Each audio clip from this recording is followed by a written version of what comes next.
shown. Red lights go on, and out they go. The race gets underway, so it's Richard Miles with the orange front on the number 24 car that was closest to camera there, and he goes wheel to wheel with the champion Ryan Yarrow down into the first corner.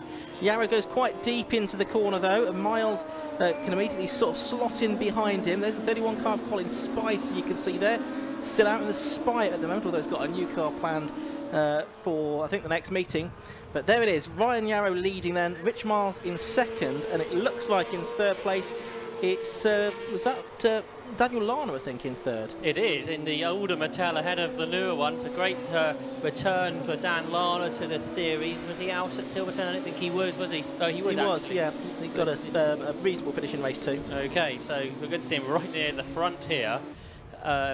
Chasing Rich Miles, but it's Ryan Yarrow getting away. He was super quick in testing as well. He got pole position underneath the lap record. We'll see if he can break that in the race. But Ryan Yarrow really quick here around the Croft circuit in the Spire GT3S. I noticed Colin Chapman, the driver second in the championship, elected to start from the back of the grid. He's had clutch issues all weekend, so that's a safety thing, the reason he started at the back. Let's see what kind of pace he can pick out during the race. There's Victor Newman in 87. He's been in quarantine for the last couple of weeks.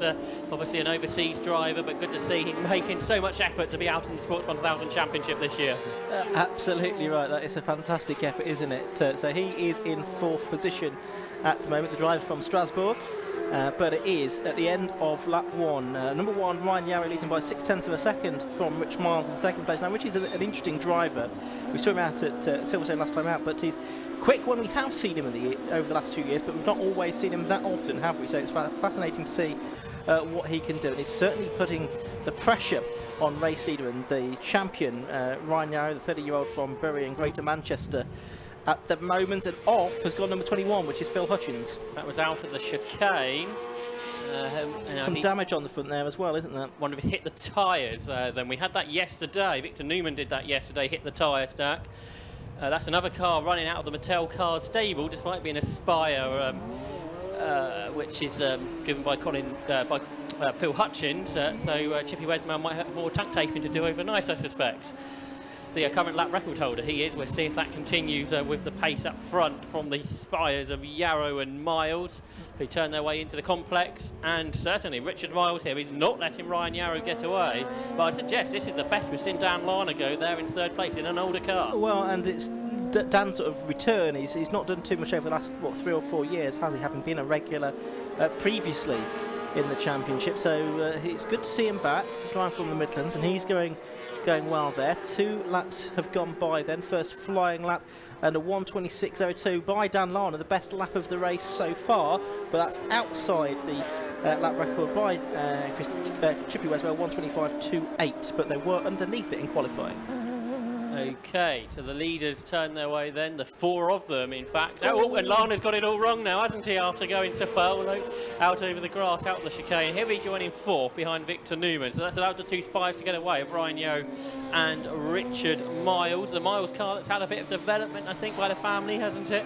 So not in a sort of true Spire spec. They got the RM label on the car, so as you can do in Sports 1000, as you can do in a lot of 750 Motor Club Championships, you can make developments to your car, and that's what Richard Miles and the family have done. Yeah, I think the RM in that case is his father, as much as anything, also Richard, I think. And there is the 72 car, Jonathan McGill, in 5th position, just going through, chased quite hard by Colin Spicer. And then you've got Tom Johnston, and there is Michael Roots. And as I say, he won the 2nd of the races last time out at Silverstone. So way back on the grid and way back in the field. Yeah, it doesn't seem to have the outright speed here. There's 34, Stephen Dean. I remember he started on pole in one of these races a couple of 3 years ago. Although I don't think the races went quite so well for him, but out of the hairpin to complete 3 laps of this race, it's Ryan Yarrow out front. We know that you've got to be a bit careful with the tyres today, so not getting right on the outright pace. We're into the 25s now, 1:25.77 for Yarrow. He was in the 24s in testing on Thursday when perhaps it was a bit cooler. Second then is Miles. There they are, out of the chicane then. They've got a bit of a gap from Victor Newman, who's all crossed up as he comes out of that part of the track, ahead of Dan Lana. And then there's a gap back to John McGill and Colin Spicer, who uses all of the road on the exit of the chicane. He's in P6, having a really good run in that car that is for sale. And a big spin behind. Yeah, and that was Tom Johnston, wasn't it? And he's managed to keep it out of the wall, which was good. It wasn't actually far away from where Phil Hutchins' car ended up, but he's got going again, which is good to see. He was having a decent run there, wasn't he? In 7th position. He's actually 6th in the championship. He had a 7th at Silverstone as his best result, but now that position belongs to Michael Roots. And 8th is Tim Hovard, who's one of the few people in a car that he's designed or developed, at least, the Sabre T2. Ahead of Stephen Dean, and then Colin Chapman, the driver coming from the back of the grid after electing to start the GT 320S that's having clutch issues this weekend. But Colin Chapman was saying to me yesterday, I think we saw the interview in the lunch break, about how much better he's finding this car, how much more drivable he's finding this car than the earlier Aspire GT3S. And of course, that's the car that Richard Morris won races in last year. Yeah, absolutely right. And right on cue, there we see the 63 car just in behind there. And those go over the line to complete another lap. The leaders, meanwhile, about a third of a lap ahead as things stand and heading down towards Tower Corner. It is still Ryan Yarrow leading Rich Miles. The gap has gone out. It's probably about over a second now, I would suggest, as they head towards the Jim Clark Esses. But we're continuing to watch this battle between Tim Hovard and Stephen Dean and Colin Chapman. Chapman there trying to get up on the inside of 34 car of Dean as they went through Hawthorne and the chicane. And now Dean is going to challenge Tim Hovard for 8th position as they go down the back straight. He's going to get up the inside into Tower Corner. Who turns in first? It's going to be Dean that goes through. So Dean makes up the place. He goes into 8th in car number 34. Chapman at the back of this group saying he's been in this category now for 17 years, which I think is pretty much since RGB's got started, wasn't it? The championship has very much developed in one direction since then into these sports racers that are so fast and run on a pretty good budget for the speed you get, and great racing too, demonstrated by Tom Johnston, who gains a place passing Andrew Timpson. Yeah, and that's after his spin a couple of laps ago. He gets one of the places back that he lost, but he's got about another 4 probably to make up compared to where he was before. He will catch this battle between Tim Hovard and Colin Chapman, who've been racing against each other for most of those 17 years that Colin's been racing in the championship. Colin trying to get up on the inside of Hovard there as they go into the hairpin to complete lap number 5, but he couldn't quite make that work. But they are going to be caught by Tom Johnston before much longer, I think. Indeed, of course, Johnson should have a bit more pace. He was a bit higher up the order before he had that spin. Of course, Chapman's working his way up the order after electing to start from the back. There's Tim Hovard in front of him. Come up through about 1/3 distance of this race. Tim Hovard and Colin Chapman, very good friends as well, always basing themselves together in the paddock. Yeah, absolutely right. And both board directors of the 750 Motor Club as well. But they've got Tom Johnston bearing down on them now in that number 87 car as Chapman goes up the inside of Hovard. And that's an identical move, really, to the one that Dean did a lap ago, isn't it? Indeed, makes you wonder if the Sabre's not quite got the straight line speed. Somebody's braked too late, though. And that is Andrew Timpson, who's out in Aspire nowadays. And I think he's going to be able to rejoin, but he had a bit of a grassy moment down there at Tower Bend. Yeah, a few drivers we've seen going off there during the course of the day so far, haven't we? Coming up to the halfway point in this race, 20 minutes of action in the Rymax Sports 1000 Championship. Ryan Yarrow just broke the lap record. The Chippy Wesmale time of 1 minute 25.28 is no longer the lap record in the Rymax Lubricants Sports 1000 Championship, because that now belongs to Ryan Yarrow. 1 minute 25.13. That's a super impressive performance from last year's champion. Absolutely right. So he continues to lead by about 1.4 seconds from Rich Miles in second place. And those two just heading out of Tower now to watch Colin Chapman go over the line, and he is in 9th place now, isn't he, ahead of Tim Hovard, who completes the top 10. Colin was one of the drivers to benefit, really, at Silverstone, where there were a number of drivers that were excluded for a ride-height infringement in post-race scrutineering checks after race 1. So a few front runners fell foul of that, unfortunately, and it was therefore Ryan Yarrow that ended up classified as the winner from Chapman in second, and I think Carl Austin third in that one. Down to Tower. Tim Hovard is not going to lose another place on the inside at Tower, so he's going to make Tom Johnston work for this. And yeah, he's learnt now, hasn't he, Ian? He's got to defend down to Tower, and he stayed in front. Yeah, keeps the Mattel MC53 behind him as they head off through the sweepers. As up front, it's still the same two, and still Victor Newman third, and Dan Larner fourth, I notice, and Dan's not really let him get away, but continuing to watch this battle between Hovard and Tom Johnston. So this is for the final position inside the top 10. Johnston in the 87 car, a more recent newcomer to the championship. There's Chapman now, and he's caught Stephen Dean as well. Yes, this is a good run back through the order, isn't it? Chapman actually only qualified 10th behind Dean. He started from the back and has worked his way back to Stephen Dean, although a problematic exit to the hairpin means he falls away once more, unfortunately for him.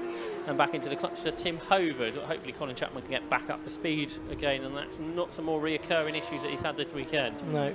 So that brings Tim Hovard and Tom Johnston back into it again. Tom, the racer from Bromley. He's the head of trading operations for a hedge fund.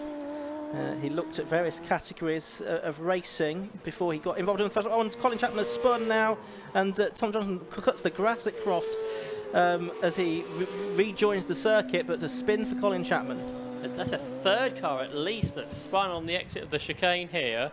I don't think we've seen that in any other race today. Makes you think that these particular cars, that's a really on the edge part of the track. Meanwhile, the two different generation of Mattels battle for third and fourth positions across the line. So that is Victor Newman coming back under pressure from Dan Larner, and he was another of the drivers I think that had a moment at the chicane earlier on. Yeah, I think you're right. So there is the 67 car. Sorry, the 67 car of Newman. It's still got Larner only just behind him. Larner, of course, had that moment, as you were saying, but really good battle for third between these two. They just go past the number 9 car, which is Ian Hutchinson, who's a newcomer to not just Sports 1000, but racing generally. And he's very welcome onto the grid. But yeah, good fight this for third and fourth. About 5 seconds or so behind the race-leading battle between number 1 Ryan Yarrow and 24 Richard Miles. But third and fourth between the two Mattels of different eras still to be decided. Indeed, and Dan Larner's got that pretty much in the same livery as Scott Mattel was a race winner in back, going back to, well, won a championship in that car, didn't he? Back in 2015, so time flies, doesn't it? 6 years ago. Yeah, that's quite surprising, really, that it is so far ago. So here is that battle for third and fourth. The two leaders, by the way, a bit further up the road, are getting themselves together again.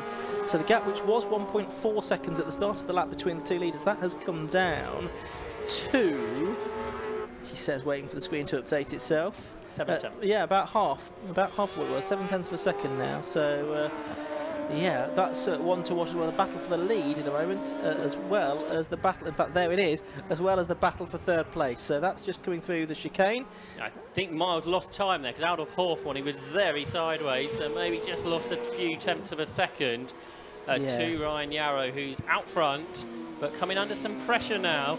He tested on Thursday, did Yarrow, when it was perhaps a bit cooler than yesterday. I think it's hotter still today, so maybe that might be playing a bit, not getting a full experience of the really hot weather we've got at Croft this weekend. But he does lead still from Richard Miles, who I'm not actually sure was out yesterday, not quite sure about that. There certainly was one of the drivers that wouldn't run the transponder if he was.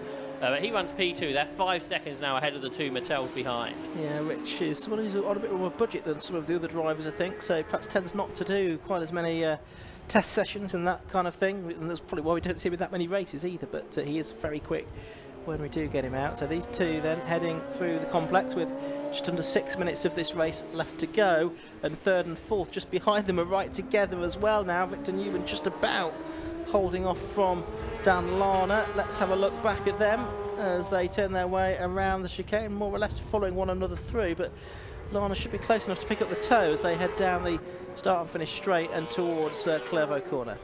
Ryan Yarrow, after saying I'm not sure of how his tyre management was going, just set a new fastest lap of the race, 1:25.07. That's why he was pulling away slightly from Richard Miles. But third and fourth, Victor Newman and Dan Lana turn their way on different lines through Hawthorne. Onto the chicane they come. We know this is a pretty dicey part of the track in these cars, and Lana's got a good exit here. He's right on the tail of the newer Mattel. He pulls out to the left-hand side of the circuit. They're going to be side by side as they head into Tower. Lana's had a massive moment on the brakes, and he manages to pull the car off amazingly. He's still sideways, turning through the corner.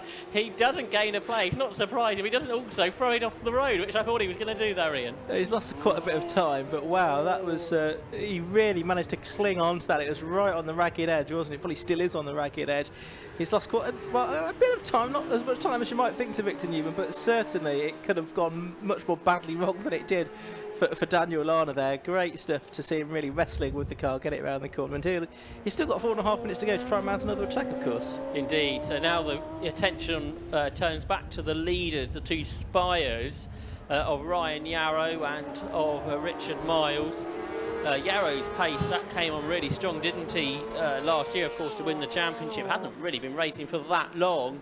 Miles, he's come from saloon-type racing, hasn't he? BMW Compact springs to mind. Yep.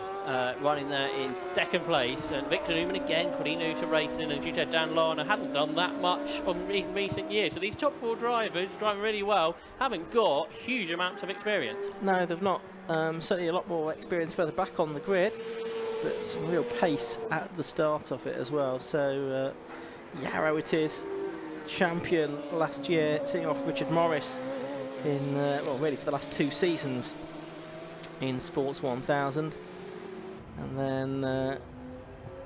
then you've got Victor Newman there in the Mattel, just about hove into view in 3rd position, followed by Daniel Lana, who I suggest has managed to close the gap a little bit since the last lap when he went off, or had that big moment at Tower. Into Sunny then, the two of them turn with, as you say, a reduced margin between the two. Mattel Lana's got a better line there. We've got a flag shown back here. I'm not sure what that's for, but anyway, they're the leaders. Yarrow and Miles then. Matthew Manette's not come through, so perhaps he's had a moment on the exit of Sunny because we've got green flags into the complex. Yeah, across the line have gone the two leaders again then. 0.8 of a second between them at the end of that lap, and off has gone. Well, Dan Lana had a spin out of the hairpin and the car off. Is that Matthew Manette possibly? I didn't think it was. It looked like the wrong colour. So we'll try and piece all of that together. But certainly Lana had a big spin on the exit of the hairpin, so he's a long way behind Newman now. But he's got such a big lead over McGill. There is Spicer, yeah, the for sale car. I think it is, yeah. So he was 6th, having a good race. Was Colin Spicer. He had a best result of 5th at Silverstone, but 6th here was a good run up to that point. But it looks like he's out the race, which will promote Michael Roots to P6. But it was Roots, wasn't it, who won at Silverstone? He's 40 seconds behind here. Yeah, well, Matt Brooks, who offered some words of encouragement on the YouTube comments at Silverstone, is telling Roots to stop fanning about again. I think the same words spring to mind. But anyway, he's there in 7th place here, not enjoying the success that he did there, up from 7th place now with the demise of Colin Spicer.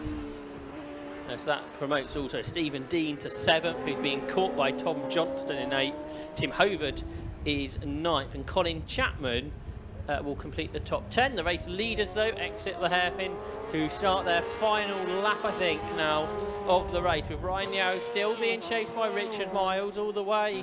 Really, it has been down into Clairvaux they go then on, yes, the final lap of the motor race here at Croft Circuit. They will get another race tomorrow. There's 9/10 of a second that separate them. They're still in the 25s. So despite some drivers over the course of the day saying tyre management's a thing, as the fuel loads go down, particularly in this race, the lap times are still fast, or particularly for these top two, and now they're 10 seconds ahead of anybody else. It's Ryan Yarrow then that turns his way out of Tower Bend in the race lead, but he kicks up the dust on the exit of the corner. That's not going to help things as he heads down towards the Jim Clark S's. But I don't think it cost him too much in the way of momentum. So we can get another refresh on the timing tower again before the end of the race. Still got those green flags on the exit of, well, the yellow flags on the exit of City, the green flags on the way into the complex. So that's just where they're heading through now, basically, the leads. There's the yellow. And yeah, there's a car in there somewhere, and there's the green that they're about to head into now. Meanwhile, I can tell you over the line, Stephen Dean and Tom Johnson having a good battle over what I think is now 7th and 8th position. We'll see if that changes before the end of the race. But here comes Ryan Yarrow then, looking for his second victory of the season in the Rymax Lubricants Sports 1000 Championship. Champion last year, of course, getting off to a good start this year. Takes the checkered flag then. And it's Ryan Yarrow with the win. Yeah, that's right, Ryan Yarrow. Congratulations, well done on the race victory. Rich was never more than about 0.8 of a second or so behind you, though. The pressure must have been immense. Yeah, I was watching my mirrors probably more than I should have. Yeah, he kept me really honest. I knew that I could keep the gap as it was, but it did get a little bit interesting when we came across the odd back marker. But yeah, he gave me a lot to think about. But it's brilliant for two privateer Spires to be at the front. That's the most thing, I'm really proud of that. And clearly nothing to choose performance-wise between the two examples either. No, mine's set up to my liking, his is set up to his, but ultimately, these are fantastic cars. Seems like they've got an edge at this circuit. It changes from track to track. As I say, I put a lot of effort into being here, and it means a lot to be able to come and do what I should be doing, because I think at the last round I didn't do as well as I felt like I should have, and it was very frustrating. I've put a lot of work in behind the scenes, and it's paid off, which is fantastic. When you're out there on a circuit like this one, you really can't afford to put a foot wrong, can you? It bites this place if you make a mistake, so that must have also been on your mind. It really does, and to be honest, I've not actually been here before. I came here on Thursday and the track seemed more grippy. Today it's quite greasy because of the temperature, I guess. And yeah, I did put the odd foot wrong, because there's no runoff at all. Not a criticism of the track, it's a fantastic track, but it can go wrong really quickly. Luckily the mistakes that I made were only small, and I managed to kind of pull it back again. But yeah, it was close, and he kept, there was definitely a bit of a kind of elastic band between us both. But yeah, it was fantastic. Same again now tomorrow. It's not going to be easy to beat Rich, though, is it, again? No, not at all. I imagine it'll be just as close or closer. Well, that's what we're hoping for. Best of luck in that one. Congratulations on the race victory then. Ryan Yarrow, our first Sports 1000 winner of the weekend, and we're looking forward to a resumption of the battle between him and Richard Miles tomorrow.